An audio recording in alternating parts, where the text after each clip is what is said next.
গরিবের tiffin versus বড় লোকের টিফিন। আজকে মা টিফিনে কি দিয়েছে কে জানে। কি রে নেহা, টিফিন খাবি না? নো। কেন, কি জন্য খাবি না? অ্যাকচুয়ালি মাম্মা আমাকে স্যান্ডউইচ দিয়েছে টিফিনে, আর রোজ রোজ আমার স্যান্ডউইচ খেতে একদমই ভালো লাগে না, সেই জন্য আজকে টিফিনটা আমি খাবো না। কি করব সেটাই ভাবছি ডাস্টবিনে ফেলে দেব। ও স্যান্ডউইচ, ওর মা ওকে কত ভালো টিফিন দিয়েছে, আর আমার মা আমাকে রোজ রোজ মুড়ি চানাচুর দিয়ে দেয়, ভালো লাগে না।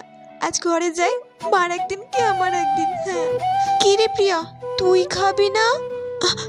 না রে, আজ আমি টিফিন খাবো না। কেন খাবি না? রোজ রোজ চাউমিন খাওয়া ভালো না, তাছাড়াও আমি আজকে ডায়েটে আছি, সেই জন্য। ও ভেরি গুড, এখন আসি। হ্যাঁ বাই। ভিডিওটি ভালো লাগলে প্লিজ লাইক করে চ্যানেলটিকে সাবস্ক্রাইব করে যেও।